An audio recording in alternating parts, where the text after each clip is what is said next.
Mis recuerdos de los montículos han quedado envueltos en una densa neblina.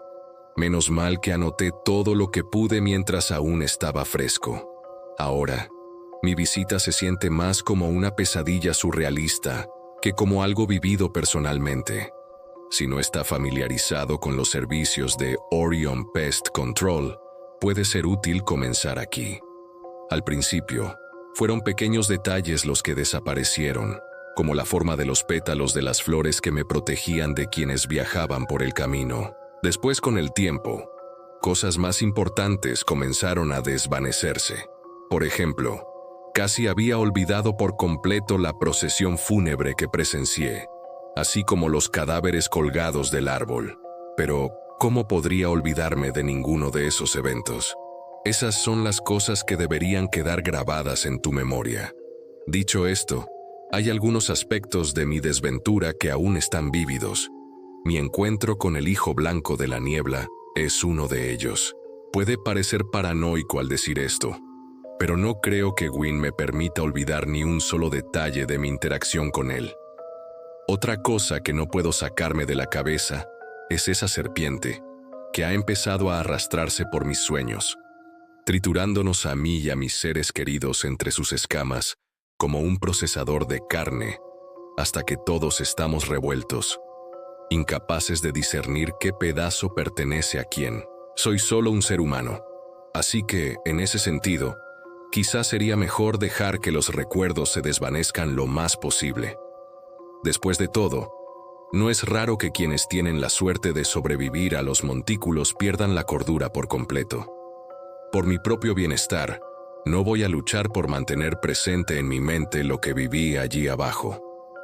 El lado positivo es que Orión tiene un registro oficial del otro mundo. De ahora en adelante, el plan es distribuir mi testimonio a las demás empresas especializadas en control de plagas con las que tenemos contacto, simplemente porque creemos que la información puede ser útil. Sin embargo, en retrospectiva, la publicación parece el delirio de una loca. No culparía a nadie por no tomarla en serio. Después de todo eso, me encontré ansiando mi espada. Es curioso. La consideré una carga cuando me la dieron, y ahora me siento vulnerable sin ella. No tener su peso en mi cadera me llena de pánico, como si hubiera perdido una extremidad. Es extraño. Es raro encariñarse tanto con un arma. Entre todas las cosas, la buena noticia es que el bastardo del banjo no perdió tiempo en arreglarlo y devolvérmelo no mucho después de que me recuperara de ese lugar. Por muchas razones, me aseguré de presentarme a mi primera sesión de entrenamiento de regreso con un par de ofrendas. Una de ellas era agradecerle por reparar a Ratcatcher. Sin embargo, mi principal motivación era recompensarlo no solo por ofrecerse a ayudarme a salir de los montículos, sino también por haber logrado evitar ser abiertamente hostil hacia Deirdre por una vez. Quizás un poco de refuerzo positivo le ayude a Pavlov a tomar conciencia. Así que llegué con una botella de vino y una calavera de reno que conseguí en una tienda de curiosidades a unos pueblos de distancia. Incluso me animé a darle un toque festivo a la calavera, pegando con cinta adhesiva un adorno redondo rojo donde habría estado la nariz del animal. A simple vista, la calavera de reno puede parecer una elección extraña para un regalo, pero si su cabaña sirve de inspiración, el estilo de decoración de interiores preferido del mecánico parece ser una mezcla de lo vintage de mediados de siglo y la cultura buitre mejor descrito como Ed Gaincore. Seguro que esa estética no se pondrá de moda en internet pronto. Mientras me aventuraba en el invierno, oí lo que parecían los gemidos de un ciervo. Al escribir esto, es época de celo, y se sabe que los machos graznan mientras buscan hembras con las que aparearse. Si no conoces sus vocalizaciones, pueden ser un poco inquietantes. Se describen mejor como un gruñido profundo y gorgoteante, o un eructo. Si alguna vez escuchas algo así en el bosque, lo más probable es que solo sea un macho excitado intentando disparar, y no algo inusual. Sin embargo, este soltero codiciable sonaba más agudo de lo habitual. Para no meterme en líos ni arriesgarme a enfadar al mecánico por llegar tarde, lo dejé de lado por el momento. Por suerte, el mecánico pareció disfrutar de sus regalos, riéndose disimuladamente. Te mataste a ti mismo. Deberías estar avergonzado por arruinar la Navidad así. Santa puede conseguir faros como cualquier persona, respondí con suavidad. Eso es por sacarme de los montículos. El vino es para reparar la espada. Están bien. Se quitó la nariz falsa de Rodolfo, examinando los dientes de la calavera mientras comentaba: ¿Esta es tu forma de evitar deudas? Tenía miedo de que dijera algo así. Son muestras de mi agradecimiento, le aseguré antes de añadir. Y si buscamos fomentar la buena voluntad entre nuestras organizaciones, que una de las dos endeude a la otra definitivamente no sería la manera de hacerlo. Bajó el cráneo con cuidado, cuidando esos huesos con más cuidado que a un ser vivo, antes de sonreírme con suficiencia. No te preocupes, Fiona. Solo te estoy tomando el pelo. Pinchazo. Antes de que pudiera decir nada, yo lo había sacado a cazarratas. Puede que suene extraño, pero se me llenaron los ojos de lágrimas al ver que su hoja había sido reparada. Al aceptar la espada, sentí el mismo alivio doloroso que suele acompañar a la recuperación milagrosa de un ser querido tras un grave accidente. No me pidas que explique por qué reaccioné con tanta fuerza. Yo tampoco puedo. Quizás me estoy volviendo loco, a pesar de mis mejores esfuerzos. Solo puedo decir que es agradable no sentirme desnudo nunca más. Mientras volvía a colocar a Ratcatcher en su sitio en el cinturón, Iolo empezó a atizar el fuego que había encendido antes de que yo llegara, intentando que creciera lo suficiente como para que el claro fuera tolerable en esa noche gélida. Con el frío arreciando, el entrenamiento ha sido aún más desagradable de lo habitual. A veces siento que la empuñadura de Ratcatcher se me congelará para siempre en la palma, o que las articulaciones de mi mano se agarrotarán y simplemente dejarán de moverse, incluso con guantes. El fuego ayuda, pero con las bajas temperaturas y el viento tan gélido, no sirve de mucho. Mientras rebuscaba en los bolsillos de su abrigo, de entre todas las cosas, sacó un huso de hilo con una aguja clavada en la punta. Fue inesperado. Quizás tenga otras aficiones además de la mutilación, la música y el asesinato. Pensando que estaba bromeando, comenté: ¿Eres abuela, lo sabes? Él me miró con los ojos entrecerrados y me preguntó: ¿Vienes otra vez? Coser, escuchar música antigua, ser impaciente con los jóvenes, expliqué, viendo cómo su exasperación crecía con cada palabra que decía. Puntos extras si guardas el hilo en una lata vieja de galletas. Solo necesitas algunos nietos y la transformación será completa. De repente, el enojo dio paso a la travesura cuando la comisura de la boca del bastardo se levantó. ¿Te ofreces a ayudarme a iniciar ese proceso, Fiona? Tal vez debería haberme ahorrado la incomodidad y la vergüenza muriendo en los montículos. No tengo ningún interés en ser tu nieta, dije rotundamente, prefiriendo hacerme la tonta antes que comprender el verdadero significado de sus palabras. A juzgar por la forma en que se rió a carcajadas tras mi respuesta, no fue una insinuación sincera. Su motivo, probablemente, había sido el mismo de siempre: querer sacarme de quicio. Aún así, luché contra el impulso de golpearlo cuando me guiñó un ojo. Como quieras. Mientras echaba más leña al fogón, Iolo me preguntó con indiferencia qué recordaba de mi tiempo en los montículos. Le dije prácticamente lo mismo que le dije a Jeans al principio de esta actualización. No tenía caso repetir la misma información 2 veces. Después de terminar de dar mi recuerdo fragmentado, reflexioné: no puedo creer que realmente estuve ausente durante 3 días. Créelo, respondió, mirando fijamente las llamas con expresión indescifrable.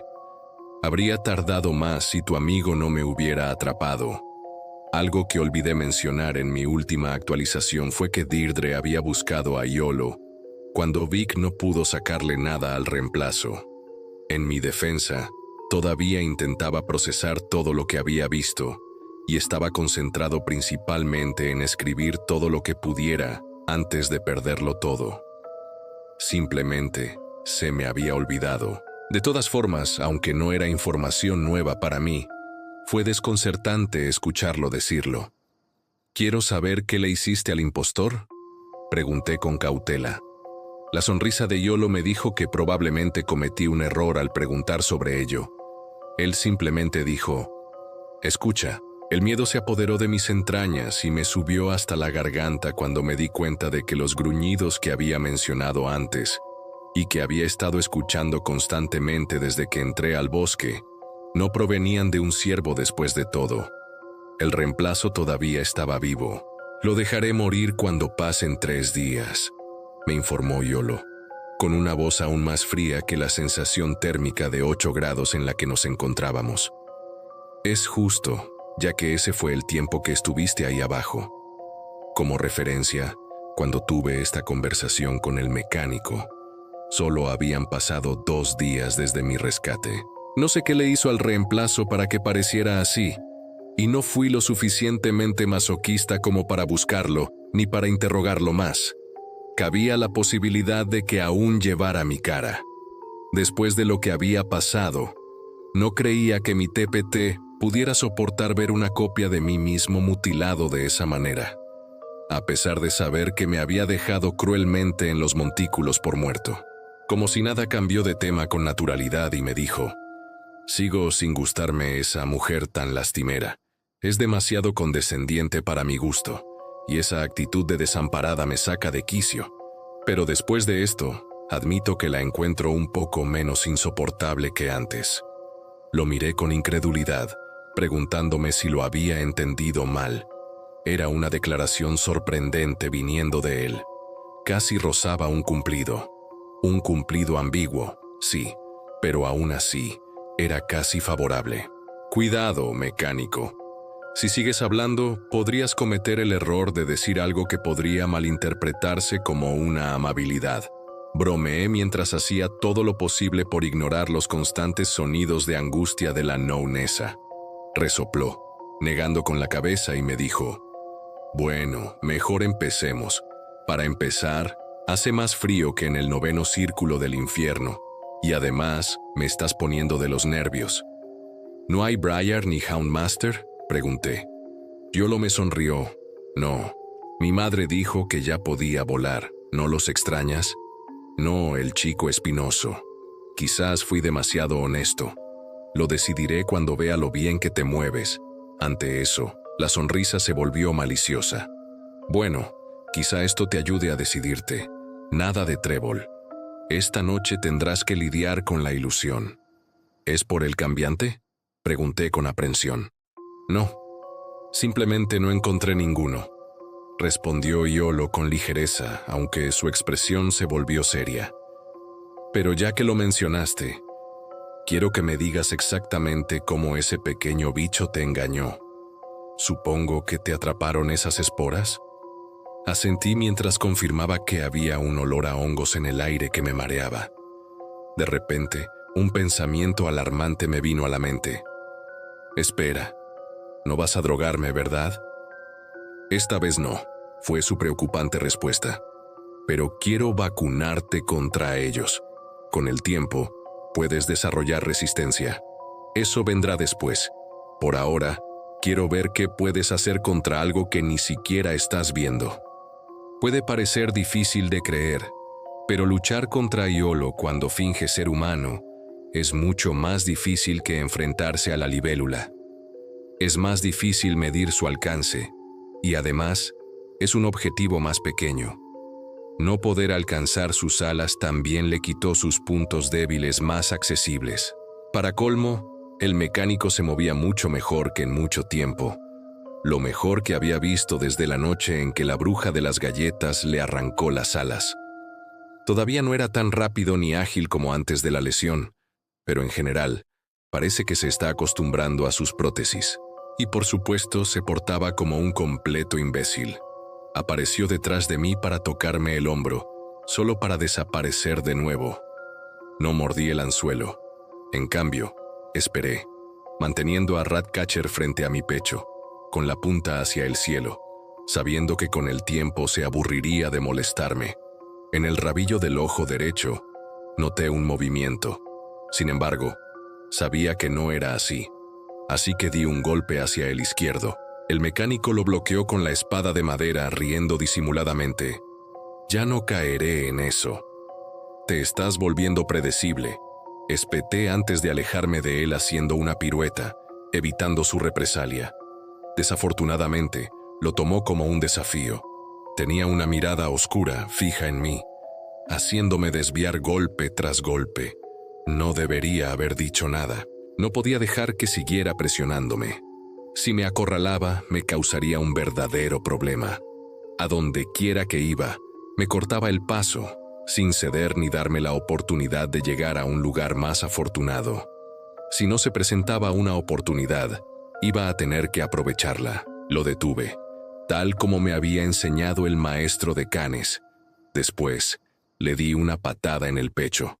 Retrocedió un poco, recobrando el sentido rápidamente antes de que pudiera cortarle el torso con la espada.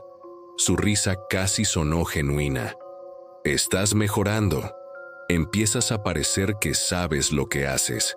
Sabía lo que significaba ese tono cortante en su voz. Algo tramaba. ¿Pero qué más hay de nuevo? Es Iolo. Fingí estar arriba. Luego me agaché, totalmente preparado para cualquier tontería que me lanzara. Al menos, creía estar preparado. Sin embargo, cuando paró mi golpe, maniobró su espada de tal manera que me retorció la muñeca y me arrancó a Ratcatcher de las manos. ¡Mierda! Me agaché intentando rodearlo para recuperar la espada. Sin nada con qué bloquearlo, no me quedaba otra opción que evitarlo si no quería que me aporreara.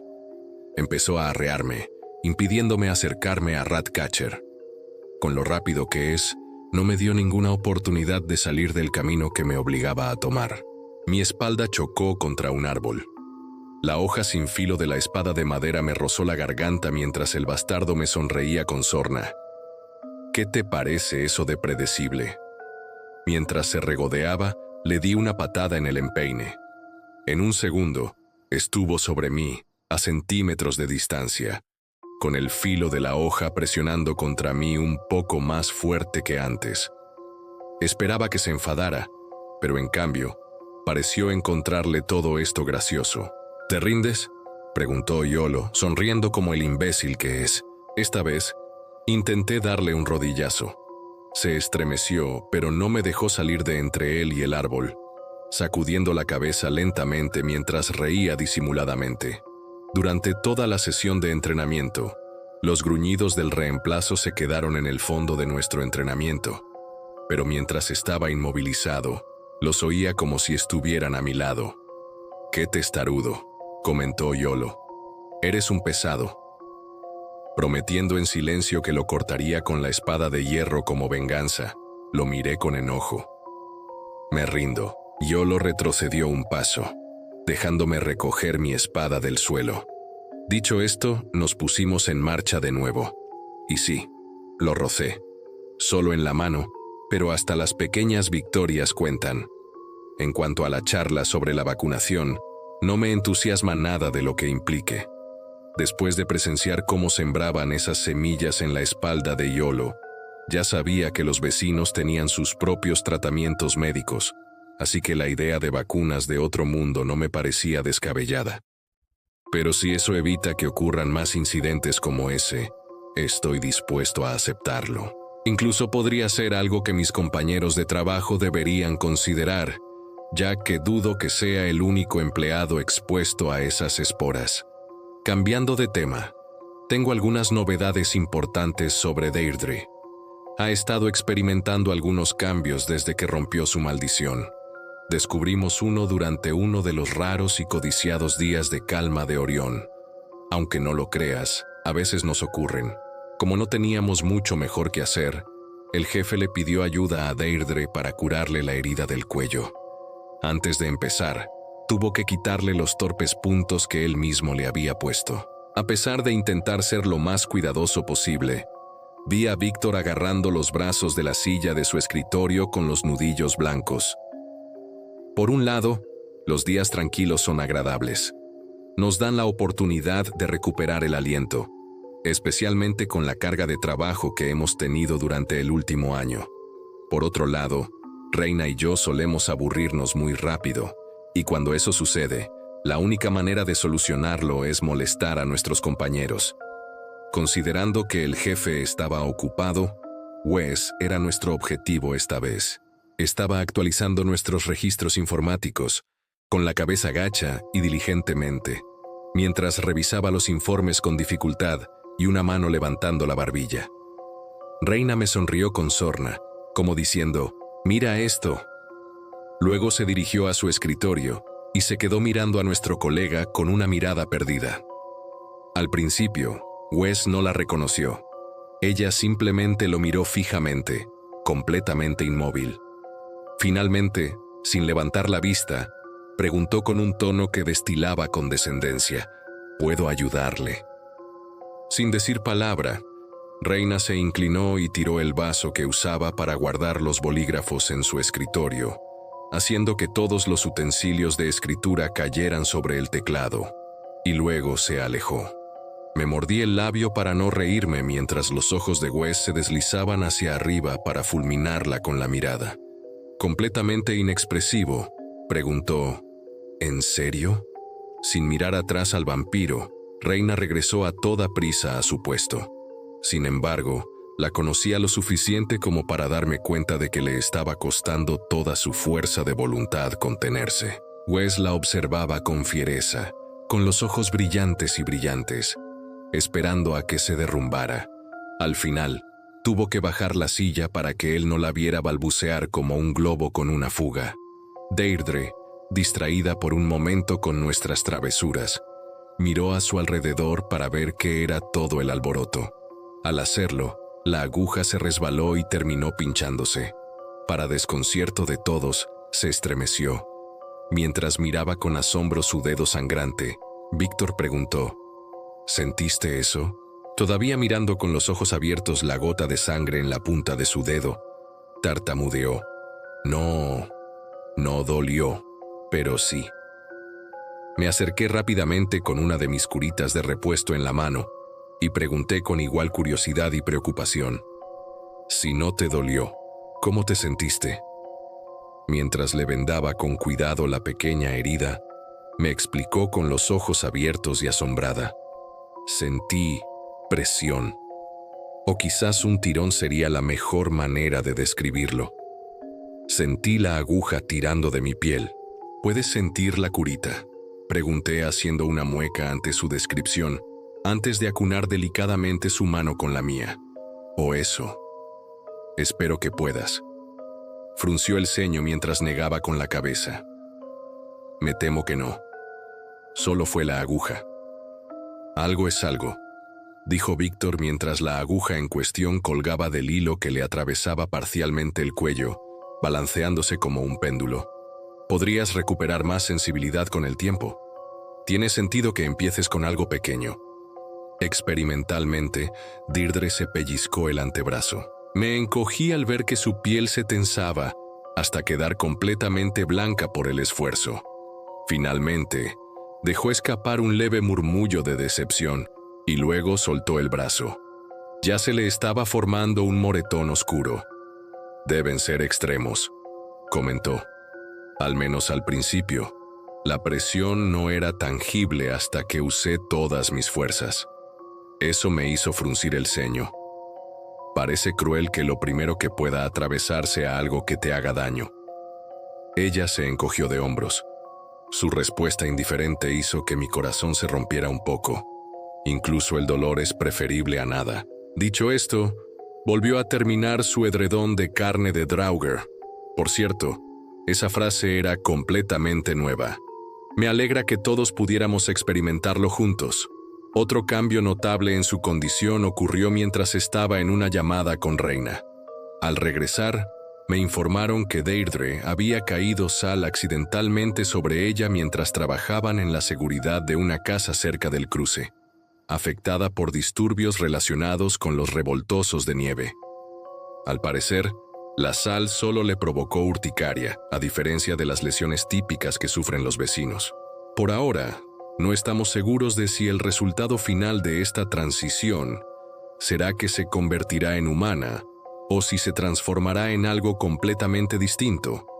Lo único que podemos concluir por ahora es que Deirdre definitivamente ya no es una llorona, y que yo o mis compañeros sepamos, es la única de su especie que ha pasado por este proceso. Deirdre admitió el otro día: casi me siento como un experimento andante. Naturalmente eso me preocupó.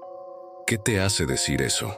No lo digo necesariamente como algo malo, me aseguró Deirdre rápidamente, y luego respiró hondo antes de confesar. Es solo que da un poco de miedo ser la primera, no saber qué nos espera. Eso tenía sentido, mucho sentido. Se enfrentaba a numerosas incógnitas aterradoras, especialmente en cuanto a cómo estaban modificando su cuerpo. Me imagino que sería intimidante, reconocí con suavidad. Luego me dio una pequeña sonrisa y dijo: al menos no estoy sola en esto. Quería que la abrazara. Accedí de inmediato, apretándola con fuerza, saboreando el aroma de su champú rosado favorito, mientras acunaba su cabeza contra mi pecho. Siempre me ha reconfortado el aroma de las rosas. Me recuerdan al jardín de la abuela, mientras la abrazaba. Las manos de Deirdre recorrieron mi espalda como si quisiera que los nervios de sus dedos se abrieran paso a través de la atrofia que habían sufrido durante siglos. Tras un rato disfrutando de la presencia mutua, levantó la cabeza y la barbilla para besarme. Ojalá pudiera decir que tuvimos un momento de cuento de hadas y que este beso le había otorgado mágicamente la capacidad de sentir de nuevo.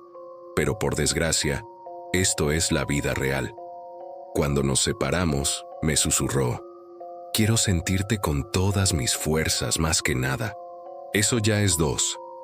Incluso algo tan inocente como tomarnos de la mano me hace sentir culpable por el simple hecho de que solo uno de nosotros puede disfrutarlo.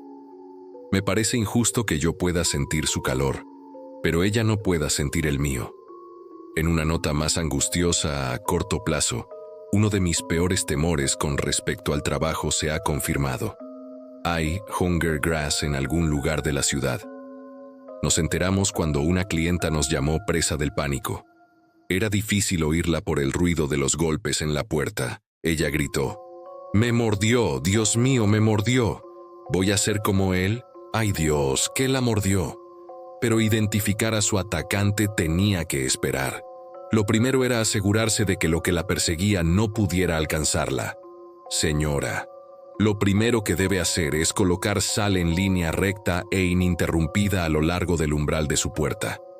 Eso debería impedir que entre», le dije, buscando un tono que la hiciera sentir obligada a escuchar y compasiva, para que supiera que estaba haciendo un esfuerzo sincero por ayudarla. Se oyó un crujido al otro lado del teléfono mientras continuaba el asalto a su puerta. «Va a derribar la puerta», sollozó temblorosamente el cliente. «No si consigues que la sal llegue a tiempo», le aseguré con urgencia. «Sé que tienes miedo, pero necesito que confíes en mí, ¿de acuerdo? Funcionará». A decir verdad, sin saber qué la perseguía, no podía estar seguro.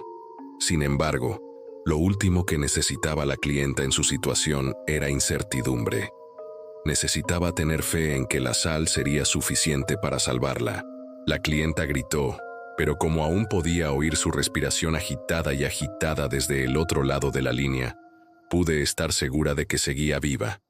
Por suerte, los golpes en la puerta sonaban como si se hubieran aligerado, hasta que gradualmente se redujeron a golpes más débiles. Finalmente, se calmó lo suficiente como para confirmarme que la línea de sal estaba instalada. Solté un suspiro de alivio, agradecida, posiblemente por enésima vez en mi vida, de que la sal fuera una herramienta tan confiable. Entonces le pedí que me contara lo sucedido. La clienta había recibido un golpe en la puerta. Como esperaba la entrega de un regalo de Navidad que quería esconder antes de que sus hijos volvieran a casa, abrió apresuradamente sin preguntar. Basta decir que no era un repartidor de FedEx lo que encontró en la puerta. En cambio, Encontró lo que parecía ser un hombre demacrado en su porche, con un cuenco de barro en una mano temblorosa. Impactada por su aspecto, le preguntó si necesitaba ayuda, pensando al principio que debía de estar enfermo. Todo lo que su visitante había dicho antes de arrancarle un trozo del brazo fue: «Tengo hambre». Por suerte, ella había logrado apartarlo de ella, lo suficiente como para cerrarle la puerta en la cara y llamarnos poco después. «Oh Dios, me está hablando otra vez», gimió ella. Rápidamente pregunté: «¿Qué está diciendo?» Él simplemente sigue diciéndome que tiene hambre. No se trataba de un espectro cualquiera. Era algo que debía manejarse con la máxima delicadeza. No exagero al decir que un paso en falso podría haber puesto en peligro no solo la seguridad de nuestro cliente, sino también el bienestar general de nuestra área operativa. «Señora, esto le va a sonar extraño, pero ¿tiene usted pan en casa?».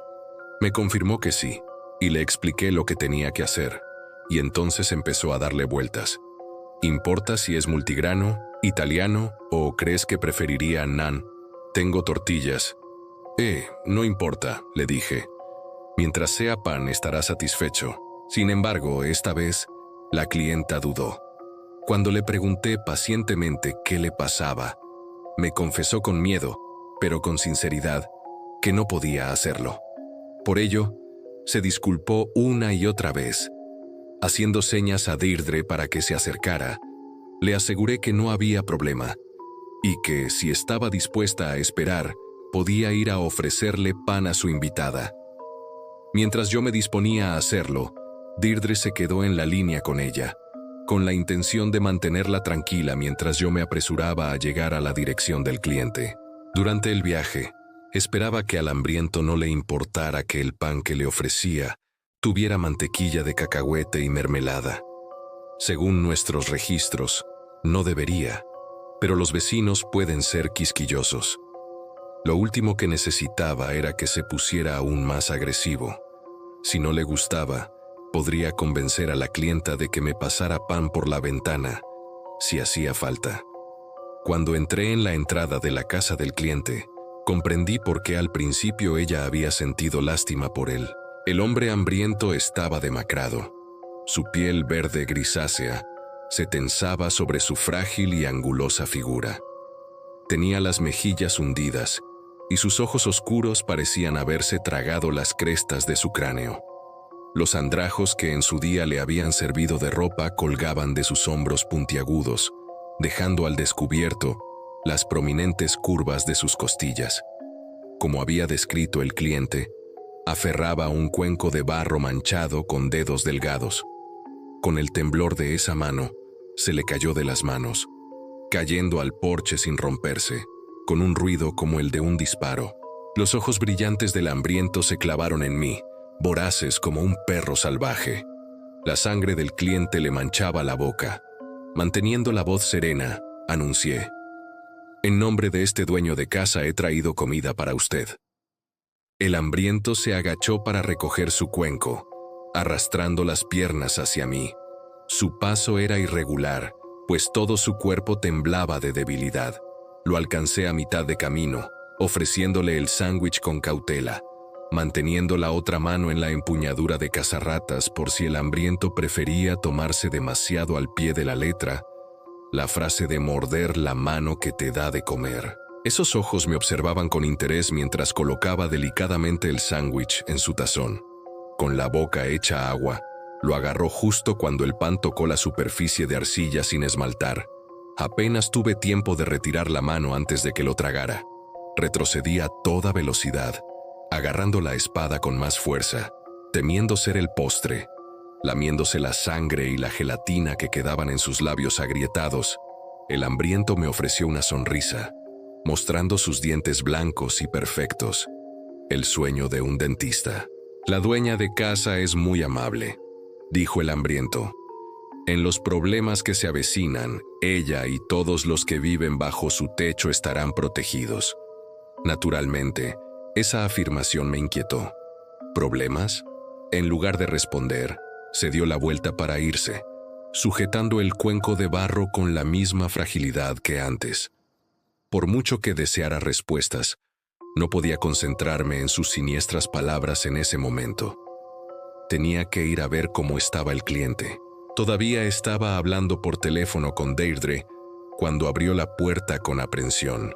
La sangre le cubría el antebrazo regordete, proveniente de una abolladura hinchada y dentada dejada por los dientes peculiarmente prístinos del hombre hambriento. Verla me estremeció. Definitivamente necesitaba puntos. La clienta estaba comprensiblemente conmocionada y su brazo parecía sacado de una película de zombies, pero por lo demás, estaba bien. La ayudé a vendar la herida para detener la hemorragia antes de ofrecerme a llevarla a urgencias. Deirdre estuvo al teléfono con ella todo el tiempo. Las oí hablar, entre otras cosas, de coro. Al parecer, se habían unido porque ambas eran mezzosopranos.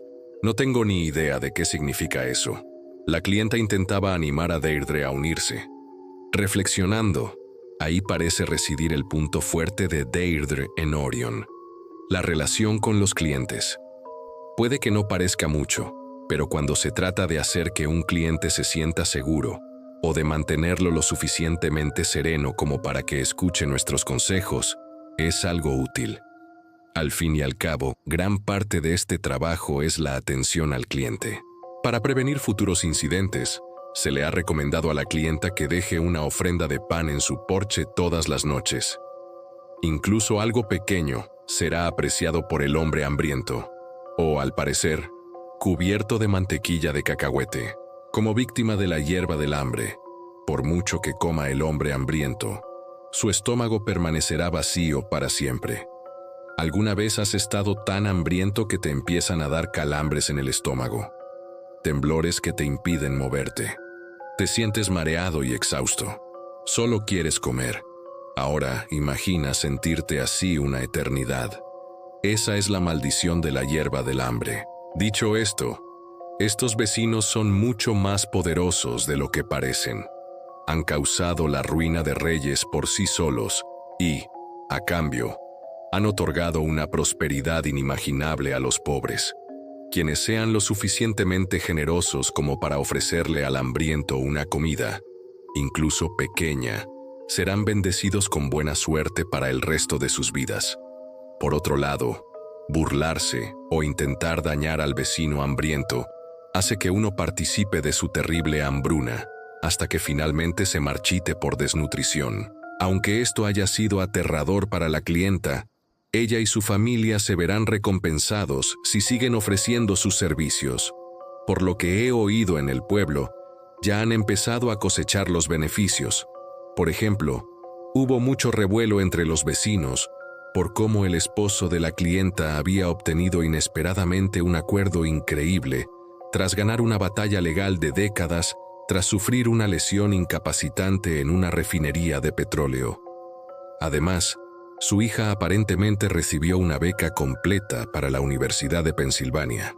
Respecto a lo que el hombre hambriento había dicho sobre los inminentes problemas, también debo mencionar que estos vecinos suelen aparecer en tiempos de penuria y hambruna.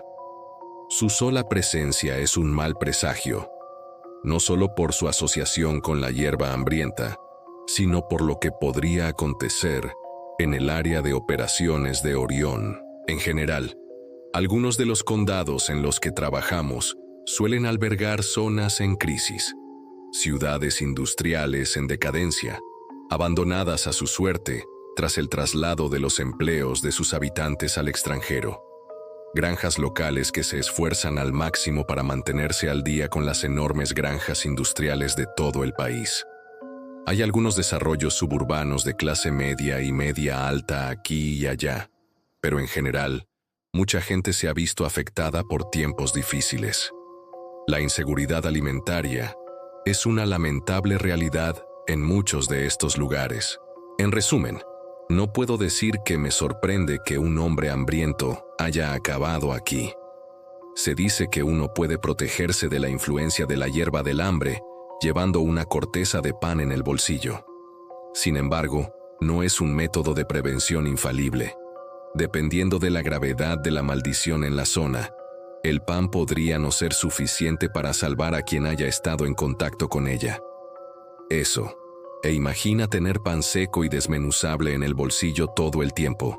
Serías un hormiguero andante. Actualmente, estamos intentando averiguar dónde podría estar la hierba del hambre y, además, qué pudo haber causado su crecimiento. Ya he mencionado que una de las hipótesis sobre su aparición es que los vecinos la plantaron por despecho. Deirdre nos lo confirmó cuando nos reunimos para hablar de lo sucedido. Sin embargo, como su aparición fue tan reciente, desconocía dónde podría haber echado raíces la hierba del hambre.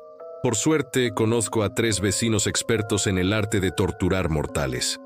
Para que quede claro, no creo que los cazadores fueran los responsables de plantarlo. Para empezar, ninguno parece muy aficionado a la jardinería, ni siquiera la abuela Yolo. Y además, parecen preferir ser más directos con sus métodos. Sin embargo, podrían darnos una pista sobre dónde encontrarlo o qué lo trajo aquí. Parece que mi querida abuela recibirá otra calavera para Navidad.